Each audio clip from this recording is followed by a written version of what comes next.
Heat on the home court after a weekend full of South Florida road wins in the playoffs. President Biden's trip to the G7 overshadowed I'm willing to cut spending by the debt ceiling crisis back at home. A passenger bound for Florida gets escorted off of a flight. And civilians with round-trip tickets from the Sunshine State to the International Space Station. These stories and more coming up on Newsbreak.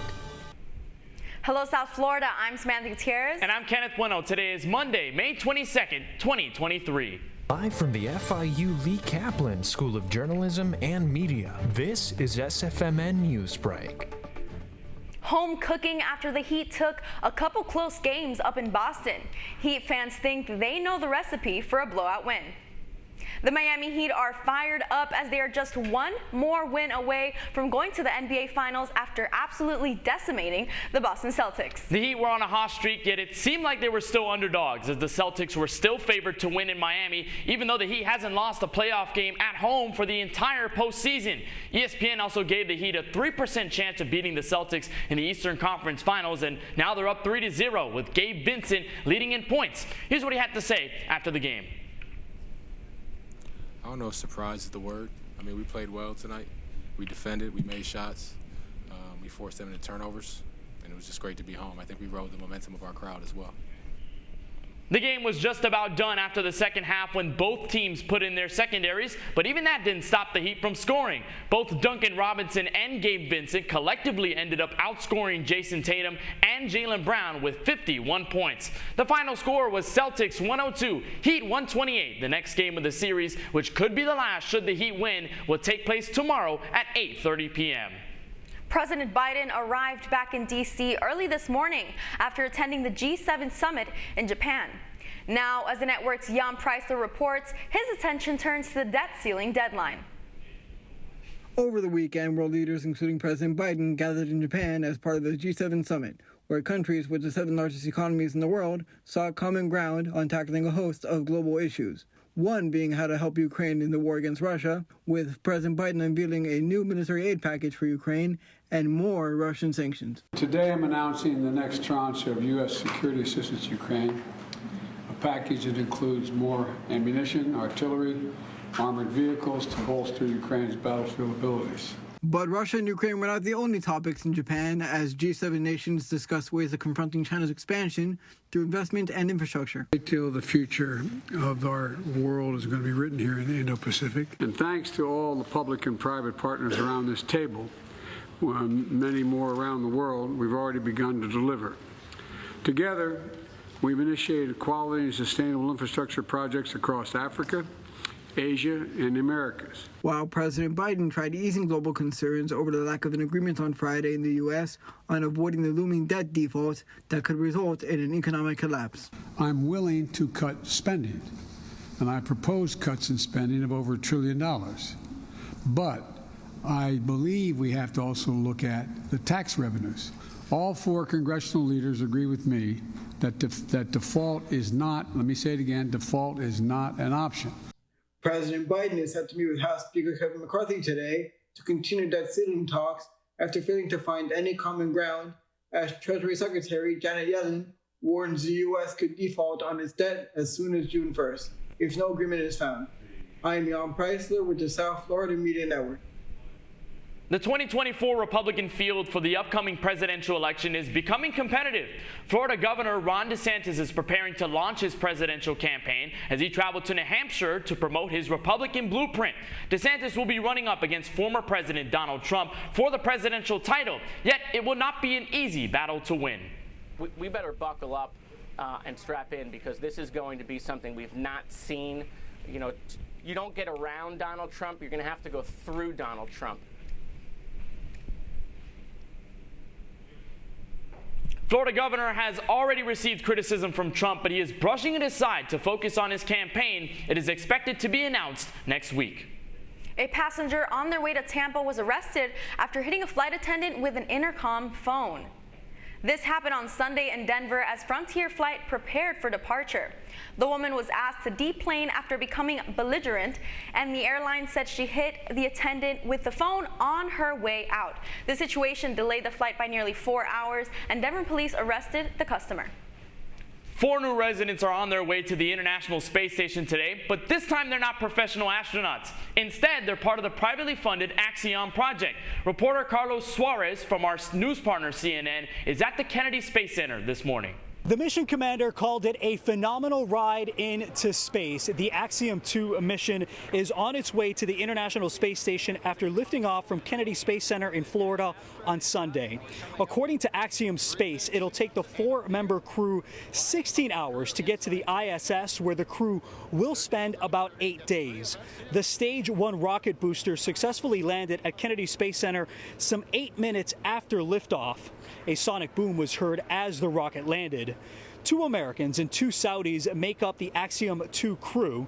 Commander Peggy Whitson is a former NASA astronaut who has spent 665 days in space and served as commander of the International Space Station. I'm really excited about returning to space, but even more excited about welcoming 3 new astronauts to space. It's pretty amazing. To describe the feeling when the second stage kicks the Dragon off into orbit, you realize instantly you're weightless.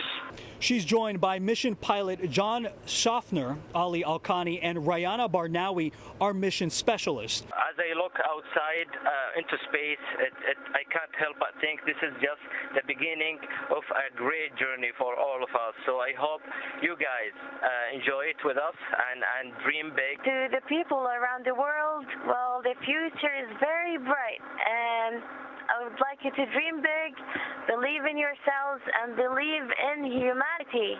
Barnawi made history on Sunday, becoming the first Saudi woman in space. Carlos Suarez, CNN, Kennedy Space Center, Florida. With 1 win and 1 loss for the Marlins out in San Francisco, the series win gets determined in the final game. That's still ahead, and so is this story. Just knowing that if you put your mind to it, you can do it, and that the sky's the limit and you create your own boundaries. It's not unusual these days to see someone get an associate's degree before they graduate high school. But what about getting 3 before being old enough for a learner's permit? Newsbreak will be back in 2 minutes. Severe weather can strike anytime, anywhere, but there's a simple way to stay safe. Hey, Jim Cantore here. I stay safe in dangerous weather by planning ahead. You can stay safe too with a few easy steps. Build an inexpensive kit with supplies for your family's needs. Write down important information like phone numbers and medications. Always talk with your family, and remember any pets in your planning. Be ready, be safe. Start your plan today at ready.gov/plan.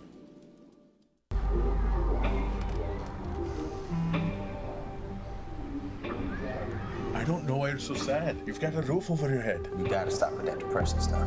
That's what white people think. You all right? It just feels like it's coming from everywhere. Do you want to talk about it? You can talk to me if you're feeling sad. Whenever you need to talk, I'm here, okay?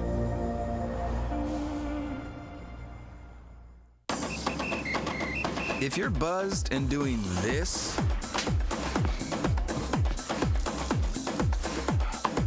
to make yourself feel okay to drive,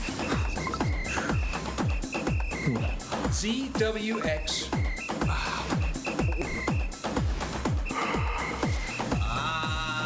You're not okay to drive. YGKLVW. Regular you.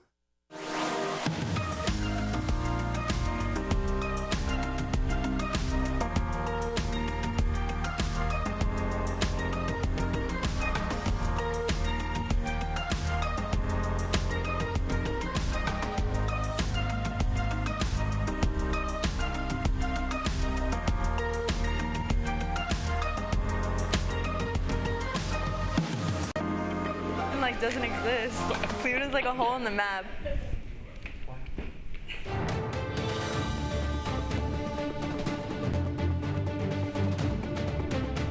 Super student, despite being only 14 years old, she's picking up a degree from her nearby college for the 3rd time.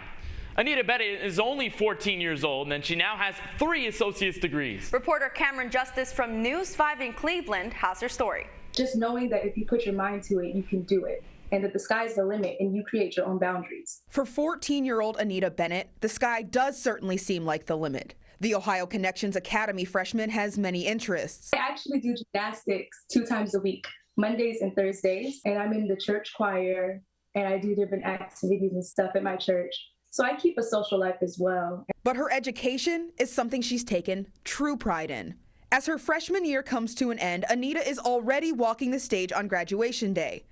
But it's not her high school diploma she's receiving. I'm graduating from Tri-C, Cuyahoga Community College. Participating in Ohio's dual enrollment program, College Credit Plus, Anita has been taking college courses, most recently earning her Associate of Science degree from Tri-C. And it's not even her first. I already have my Associate of Arts and Associate of Technical Studies in Child Care Administration and Management. It's an accomplishment that runs in the family. My oldest sister, Angel, actually started College Credit Plus when she was 13.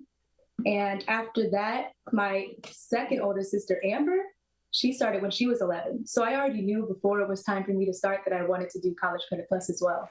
As Anita prepared to receive her 3rd diploma, her efforts were highlighted during Tri-C's commencement ceremony. Congratulations, Anita. Please stand so we can recognize you. Come on, stand up, Anita.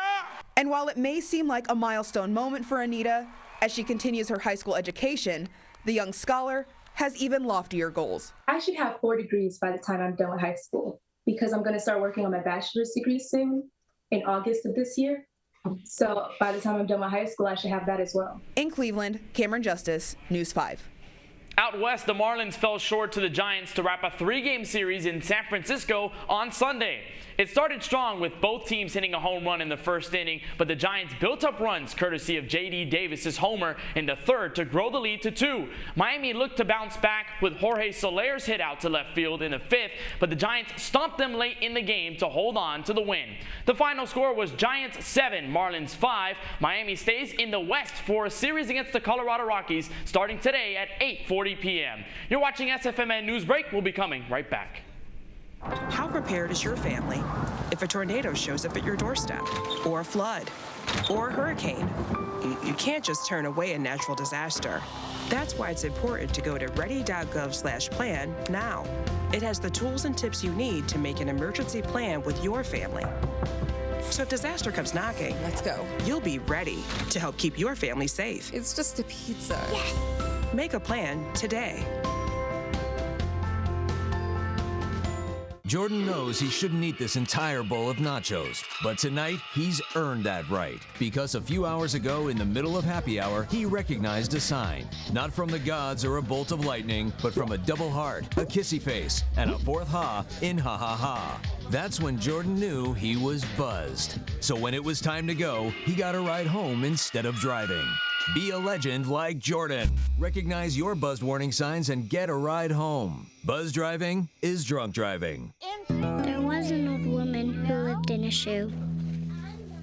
She had so many children, she didn't know what to do.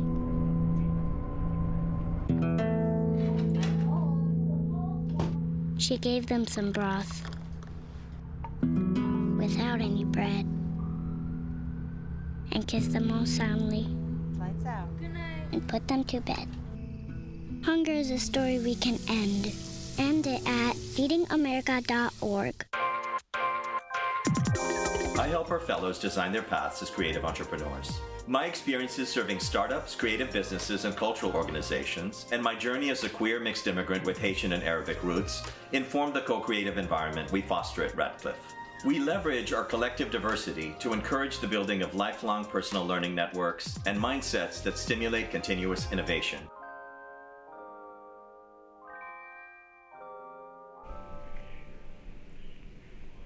That's all the time we have for Newsbreak. I'm Samantha Gutierrez. And I'm Kenneth Bueno. Get more news anytime at sfmn.fiu.edu.